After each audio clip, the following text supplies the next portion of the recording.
They laughed at her plain looks and simple clothes until her fingers touched the keys and silence fell over the room, forever changing their lives. The lobby of the grand music auditorium buzzed with noise, laughter, and nervous energy. Young musicians stood in small groups clutching folders filled with sheet music, whispering about their audition pieces, and showing off their musical credentials like badges of honor. Some wore elegant coats, sharp shoes, and carried themselves with the confidence of people used to applause. Many of them had spent years studying music at the best institutions, mentored by famous teachers, and had performed at concert halls. Across the country, among them, one woman stood completely out of place. She sat quietly in a corner chair, her hands folded neatly on her lap, her shoulders slightly hunched. She wore a long, old-fashioned skirt and a thick sweater that seemed more practical than stylish. Her hair was frizzy and pinned back loosely. There was no sign of makeup on her face, no sparkly jewelry or designer bag. She looked like someone's aunt who had just come from a grocery store, or maybe from the library. It's the only thing that seemed musical about her was the worn sheet of music she held close to her chest, as if it was something precious. The receptionist at the desk called out names every few minutes, guiding each contestant to the auditorium where the grand piano waited. A few feet away, a group of teenage girls stood whispering and giggling. One of them nudged her friend and tilted her head toward the woman in the corner. "Did you see her name?" "Margaret Hall," with a smirk. She's like, "What? 50. 60 looks like someone's grandma wandered in by mistake," another girl replied, laughing. "Maybe she thinks this is a local church recital." They all laughed, not very loudly, but just enough for others to hear. A young man nearby, dressed in a sleek black suit, rolled his eyes when he spotted Margaret. I don't know why they let random people in here," he muttered. "It's not a talent show for retired folks." Margaret didn't say a word. She heard them. She wasn't deaf, and she wasn't foolish either. But she stayed still, her eyes fixed on the floor, her fingers lightly touching the edge of the music sheet in her hand. She wasn't here to prove anything to them. She wasn't here for attention or praise. She just wanted to play, that was all. The judges inside the auditorium had been listening to performers all morning. They looked tired already, sipping coffee. Between auditions and scribbling notes on their score sheets, most of the performers had been technically brilliant, but few had been memorable. One of the judges, a strict woman named Miss Caroline Hayes, sighed as she flipped through the next application. "Oh." Her eyebrows raised slightly. "Margaret Hall. No formal training. No public performances," she said aloud, unimpressed. "Age. 58. The younger judge beside her, David, shrugged. "Might be one of those people who learn piano as a hobby. Probably not serious. She shouldn't even be here," Caroline muttered. "But fine, rules are rules." Outside the room, a volunteer finally called Margaret's name. She stood up slowly, smoothing the front of her skirt, and walked toward the door. The young people in the hallway turned to look at her again, some with curiosity, others still smirking. Margaret didn't meet anyone's eyes. She had learned long ago that when people judged her from the outside, it was best not to explain. She just needed to get to the piano. That was the only thing that mattered. As she stepped into the auditorium, her eyes scanned the room. It was large, with high ceilings and tall windows that let in soft light. The grand piano at the center gleamed under the spotlight. The judges sat in a row of chairs with clipboards, pens ready. No one greeted her warmly. They barely looked at her. "Name," she asked, though it was clearly written on the paper in front of her. "Margaret Hall," she said softly. "And what will you be playing?" "Prelude in G minor, by Rachmaninoff." Caroline blinked. That was not an easy piece. Not something a hobby player would pick. But she didn't say anything. "Go ahead when you're ready," she said, her voice clipped. Margaret walked over. To the piano, her shoes made soft, almost shy sounds against the wooden floor. She reached the piano bench and sat down carefully. Her music sheet, old and creased at the edges, was placed gently on the stand. Her hands hovered over the keys. For a moment, not yet touching them. She closed her eyes, just for a second, breathing in deeply. No one in the room knew it, but she was remembering something her mother's voice. The smell of the old church, the worn keys of the piano she grew up with, outside. The people waiting for their turn still whispered about her. She's taking forever, someone said. It's probably trying to remember where Middle C is. But inside, everything was still. Then, Margaret placed her fingers on the keys. The first notes came out quietly, with a strange, tender strength. There was no nervousness in her hands, no hesitation. Her fingers moved with a calm flow, like water following a path it had known forever. The melody rose gently at first, then deepened, the rhythms becoming more complex, more emotional. Even in the first few bars, something shifted in the air. The judges, who had been writing notes automatically for the past few auditions, slowly lifted their heads. David blinked in surprise. Carolyn leaned forward slightly. Margaret played with a touch that was both powerful and delicate, confident, but never flashy. Every note was filled with meaning, shaped by years of hidden practice, silent tears, and late-night playing when no one else was listening. She didn't play like someone trying to impress. She played like someone who felt every note. Backstage, the volunteer had forgotten to call the next name. The hallway had gone strangely quiet. A few performers moved closer to the door, trying to peek inside. One of the girls who had laughed earlier was now silent, watching with wide eyes. Inside the auditorium, the judges were now fully alert. They watched her hands fly over the keys, pulling emotion and color out of the black and white notes on the page. There was something raw and real in her playing that couldn't be faked. It wasn't perfect in the traditional sense, maybe a few technical slips here and there, but none of that mattered. What mattered was that it was alive, it had soul. The piece built to its climax, bold and stormy, then slowly fell into its haunting end. The final note rang out and faded into silence, and no one moved. The room held its breath. Margaret sat still, her hands resting in her lap again, her face expressionless. She wasn't waiting for applause. She wasn't expecting anything. Finally, Caroline set her pen down slowly. David looked like he wanted to say something, but couldn't find the right words. There was a long pause. Then Caroline said quietly, "Thank you, Ms. Hall." Margaret stood up, gave a small nod, and walked off the stage just as she had entered. Calm, quiet, and without drama. Back in the hallway, no one laughed anymore. The same people who had mocked her now avoided her eyes. One of the teenage girls muttered, "That was insane." Another whispered, "She was better than everyone I've heard today." Margaret didn't hear them. Or if she did, she didn't show it. She sat down again in the waiting area, holding her music close. The paper trembled slightly in her hands, now not from fear, but from release. She had carried that music in her heart for so many years, and now she had finally let it speak. For her, that moment had nothing to do with the judges, the crowd, or what would happen next. It was about honoring something inside her that had waited quietly for decades, something that had never stopped hoping, and now it had been heard. While others at the audition thought Margaret Hall was just another ordinary woman, her life story was anything but ordinary. She didn't talk about her past because she didn't think it mattered anymore.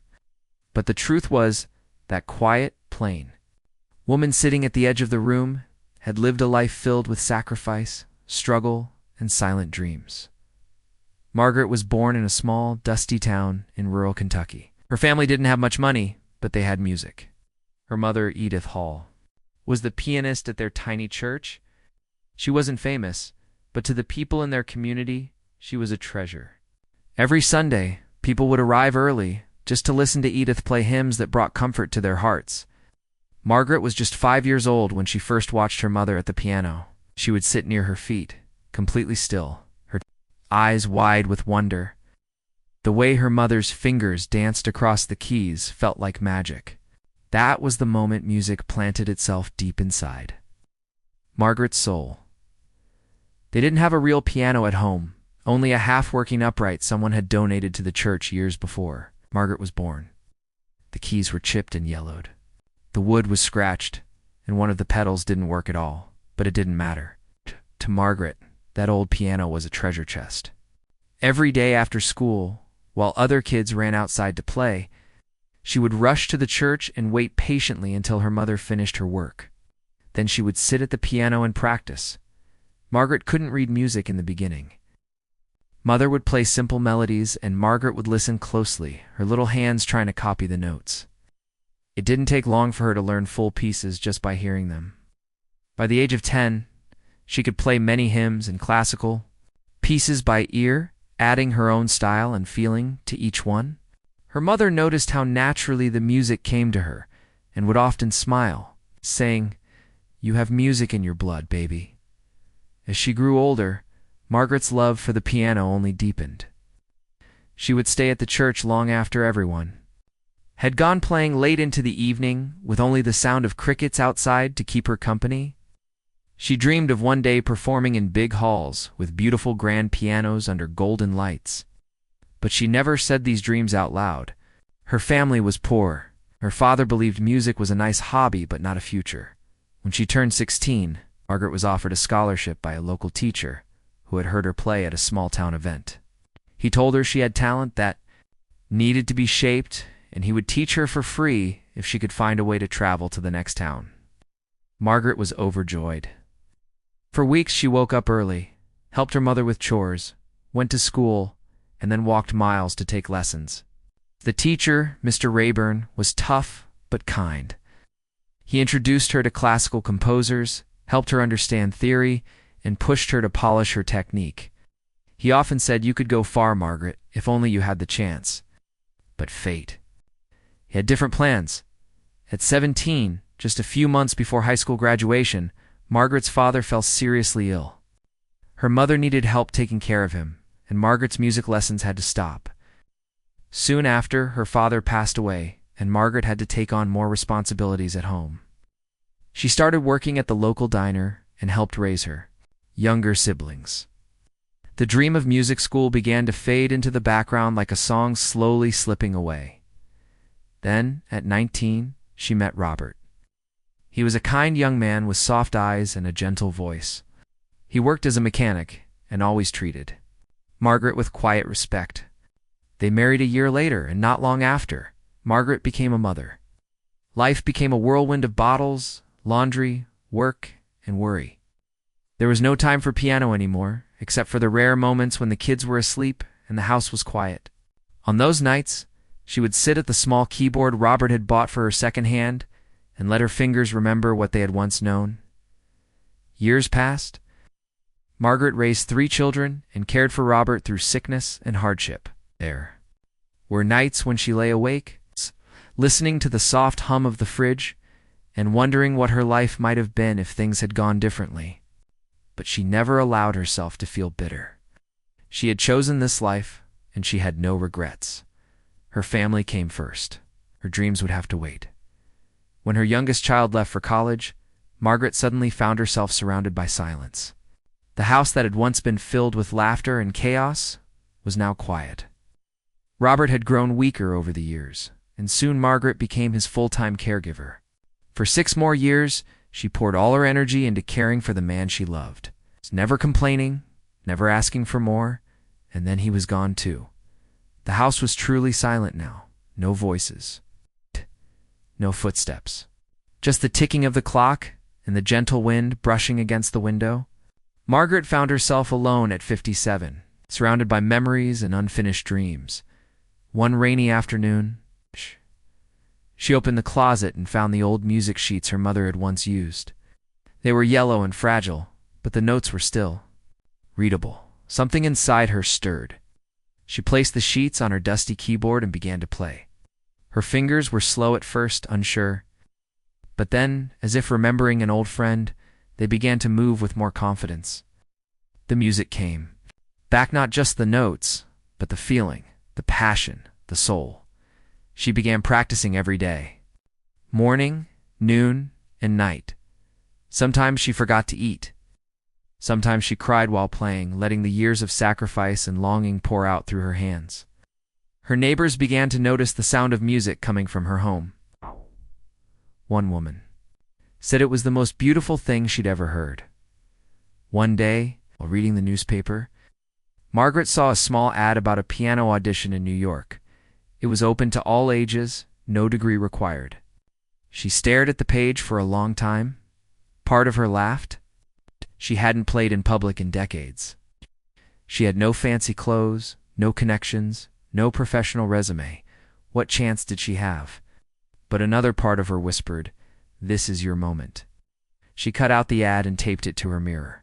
For weeks, she practiced the same piece over and over again, Rachmaninoff's Prelude in G minor. It was one of her mother's favorites, and it had always haunted her with its dark beauty. She didn't aim to be perfect. She just wanted to play it with heart. The day of the audition, she packed her music carefully into a cloth folder, put on her most comfortable skirt, and boarded the bus to New York. The city was loud and fast, and everything moved in a rush. But Margaret walked slowly, calmly. She had waited a lifetime for this. She wasn't going to be shaken now. When she arrived at the hall, she felt the stares. She saw the sideways glances, the quiet laughs, the whispers. But she wasn't hurt. She understood. They didn't know her story. They didn't know how many years she had waited to touch a grand piano again. They didn't know about the long nights she had spent with no music, only dreams. She didn't need them to believe in her. She had come for one reason only, to finally give her dream a voice as she sat in the hallway, waiting for her turn. She didn't think about the judges or the young performers with their expensive shoes and perfect hair. She thought about her mother's smile, about the broken piano in the church, at the wind through the trees outside her childhood home. She thought about the music that had always lived inside her, quiet but alive, and when her name was called, she stood up and walked toward the door. Not with fear, but with the calm strength of someone who has lived through storms, still chooses to sing.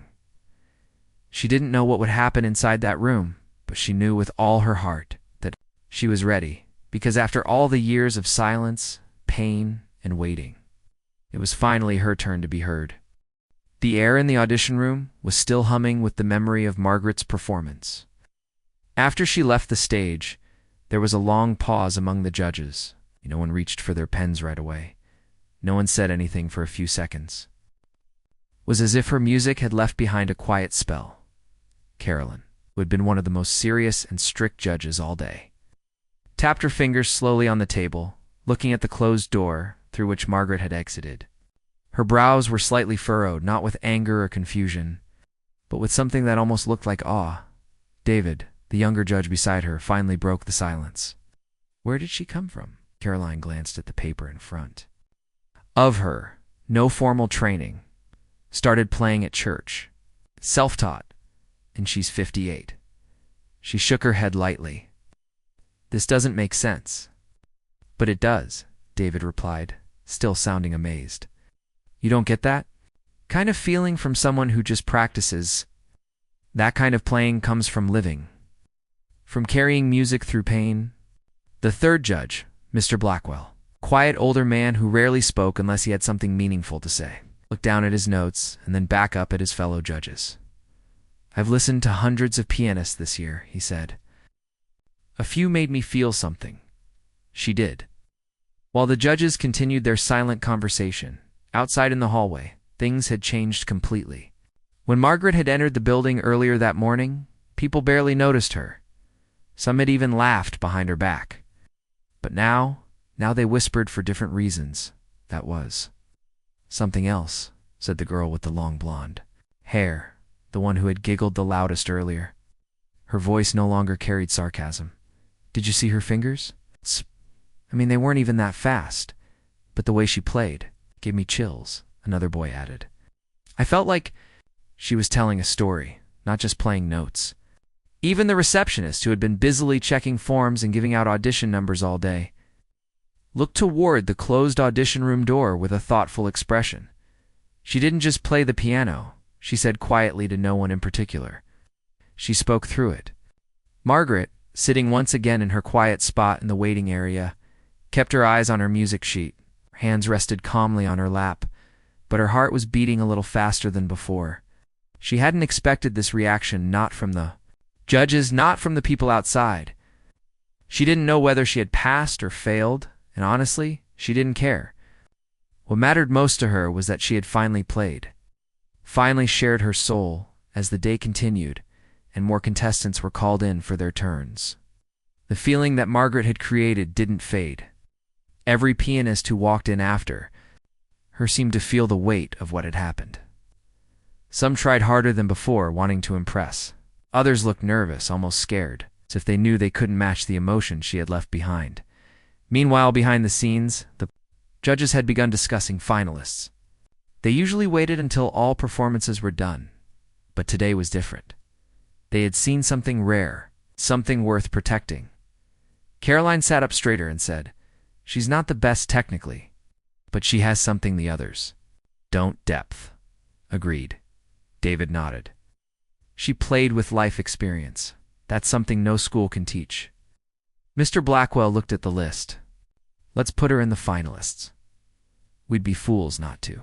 And just like that, Margaret Hall, who had been mocked, underestimated, and nearly ignored, was now one of the top finalists in a competition filled with trained, polished, and professional musicians.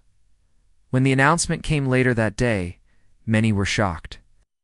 The names of the 5 finalists were read aloud in the lobby.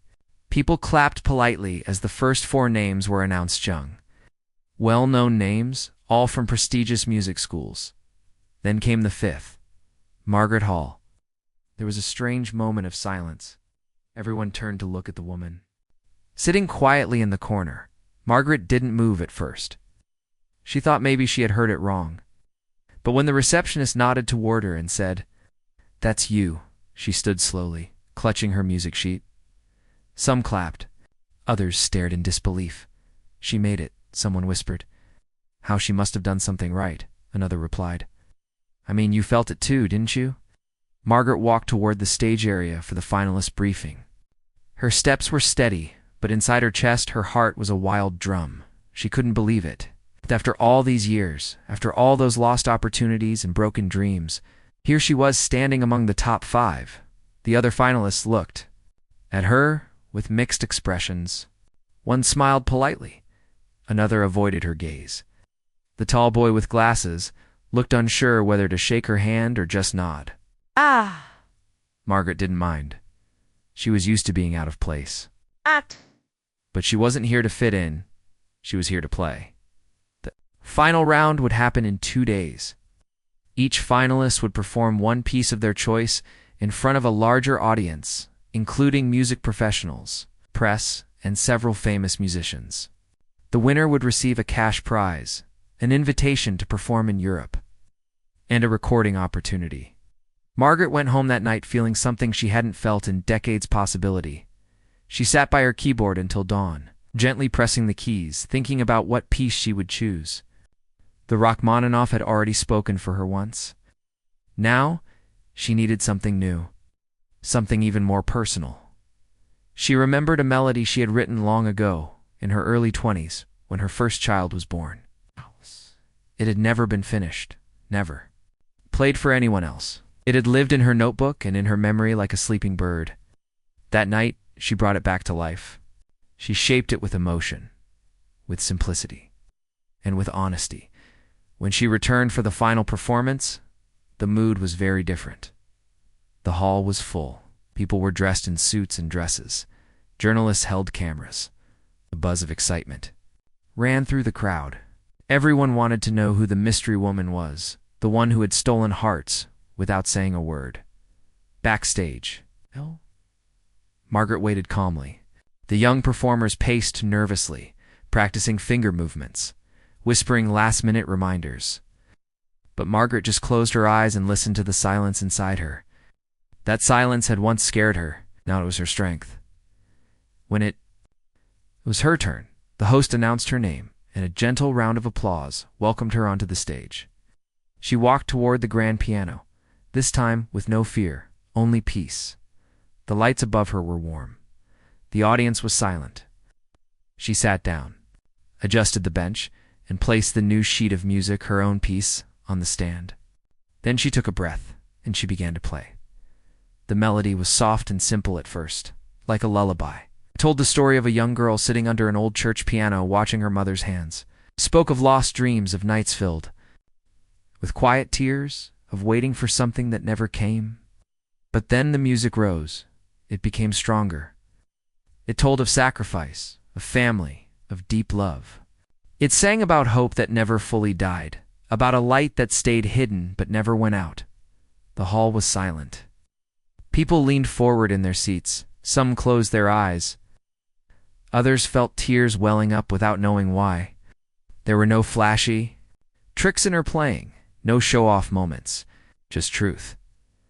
When the piece ended, Margaret gently lifted her hands from the keys. There was a beat of silence, and then a wave of applause rose from the audience. Not polite clapping, not forced cheers. Real, emotional, heartfelt applause. People stood. Some even wiped their eyes. Backstage, the other finalists were stunned. They had all practiced for years. They had played in big competitions. But none of them had ever seen someone win the crowd like that, with just honesty and heart. The judges stood as well. Even Caroline, who rarely showed emotion, was clapping with a small smile on her face. Margaret stood up, bowed simply, and left the stage. She didn't expect to win. She didn't need to. For her, the victory had already happened. She had told her story, she had been heard. But when the final results were announced later that evening, the host stepped up to the microphone with a smile. This year's winner, he said, is someone who reminded us all why we love music. It's not about perfection, it's about connection. Then he looked out into the audience. Please welcome Margaret Hall. The room exploded in applause. Margaret sat frozen for a moment. She hadn't planned for this. She hadn't imagined it. But as the people around her encouraged her to go up, she slowly walked back onto the stage, tears in her eyes. For the first time in her life, she wasn't invisible. For the first time, she was seen not for how she looked, or what she wore, or what school she had gone to, but for the music that lived inside her. And at that moment, every person who had ever laughed at her, every voice that had told her she was too old, too plain, too late, faded away because the piano had spoken. And the world had finally listened. After the applause faded, Margaret's life changed in ways she had never imagined. The news about the plain, quiet woman who had stunned the judges with her heartfelt piano playing spread quickly.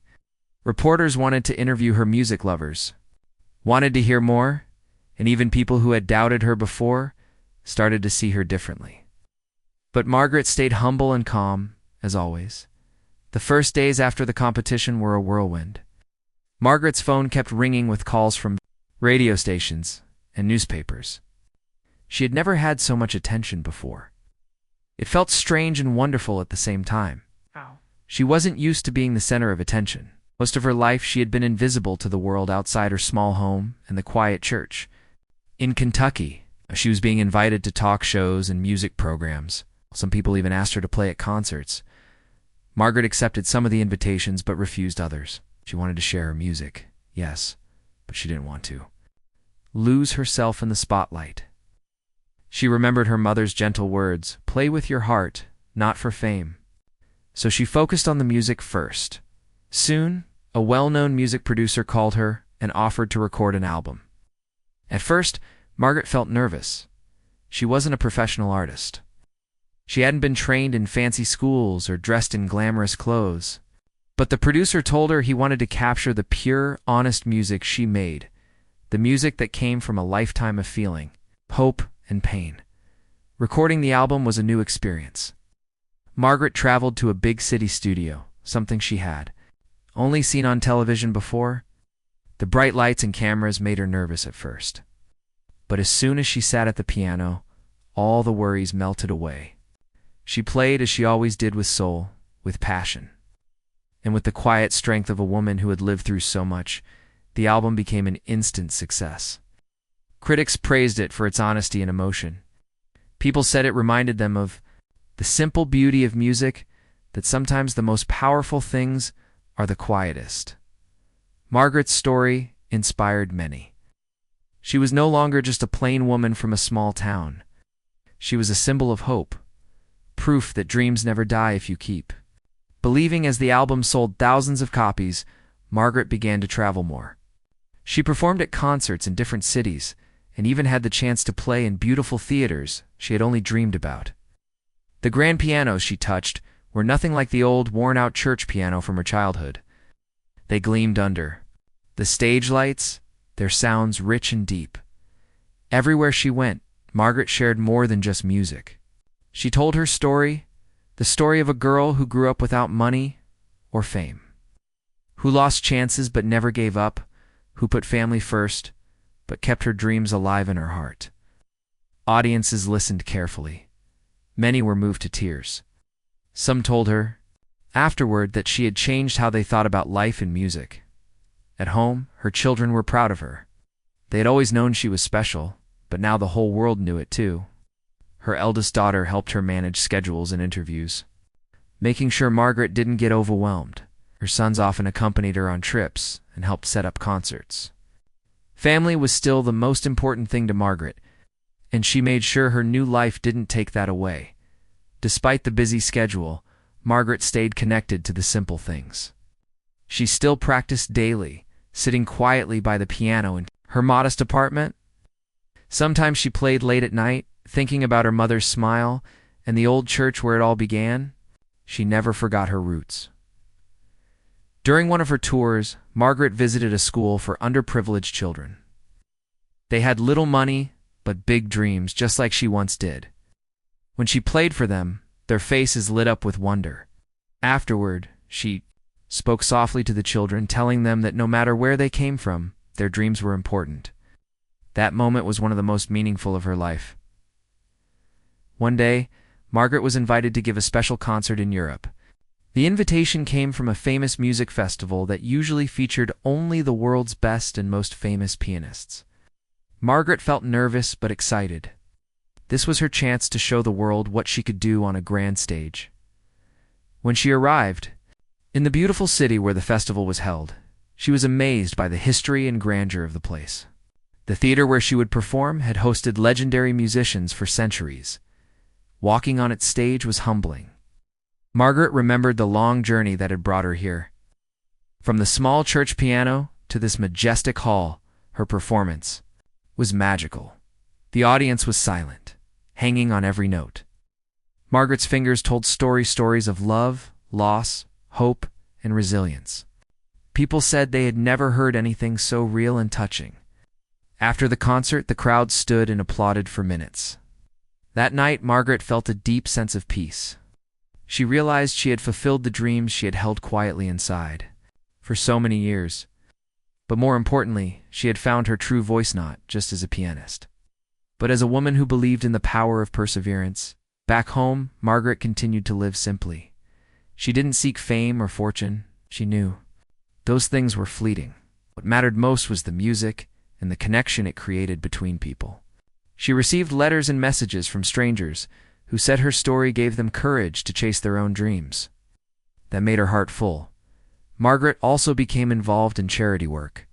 She used some of the money from her concerts to help children and families in need, especially those who loved music but had no means to learn it. She started a small foundation to provide free piano lessons and instruments to kids who couldn't afford them. Watching young students discover music brought back memories of her own childhood and filled her with joy. Over time, Margaret's story inspired a documentary filmmaker to make a film about her life.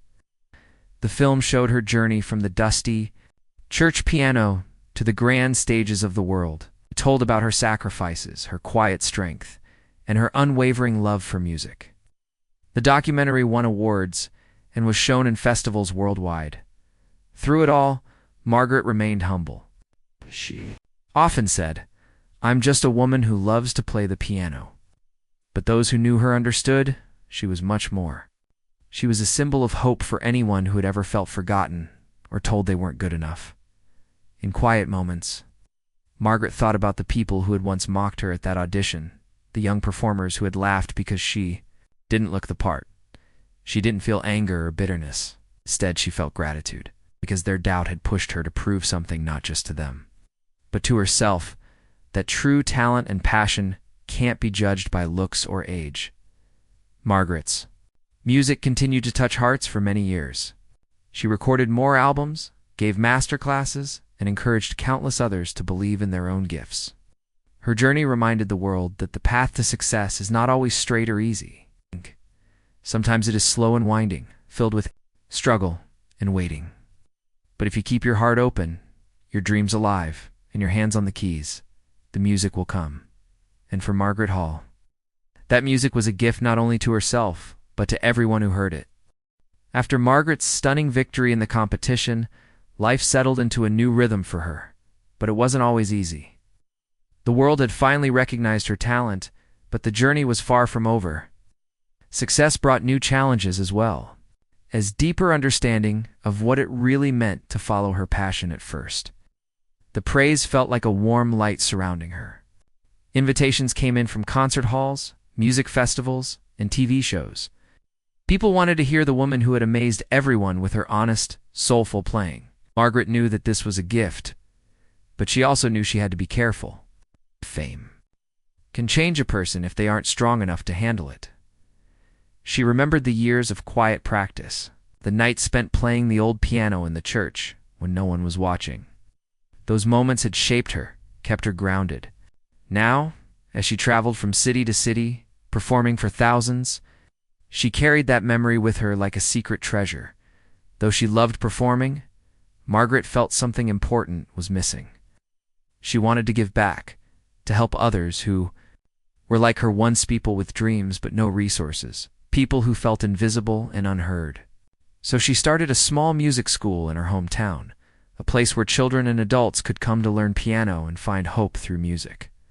The school was simple, with old pianos and secondhand books, but it was full of heart.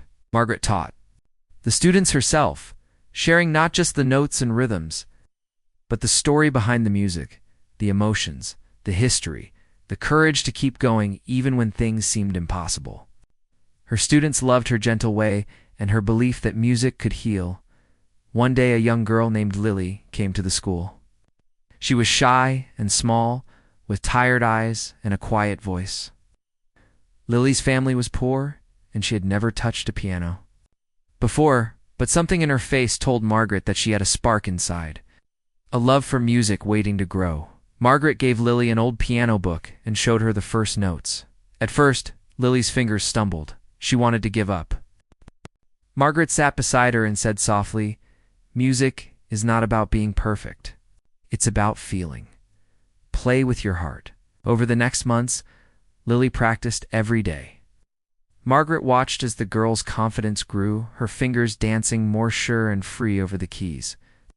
One evening, during a small recital at the school, Lily played a simple song she had learned.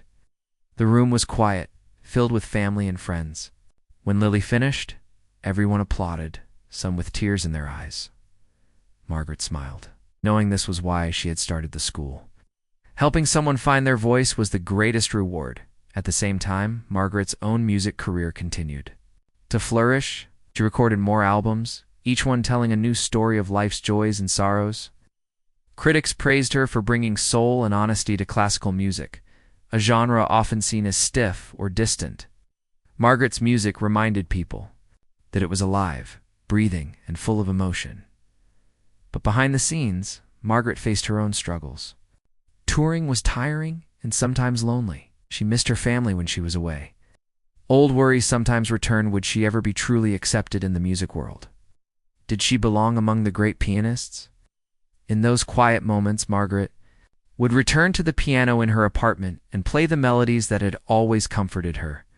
She found peace in those notes, a reminder of why she began playing in the first place. One winter evening, after a long day of rehearsals, Margaret sat at her piano and thought about all she had learned.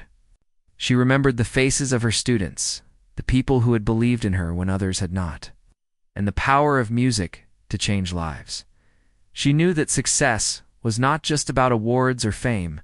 It was about touching hearts, making a difference, and staying true to herself, no matter what the future held. Margaret promised herself she would never lose that. Years passed, and Margaret's story became known far beyond her hometown. She was invited to speak at conferences about music education and the importance of passion and perseverance.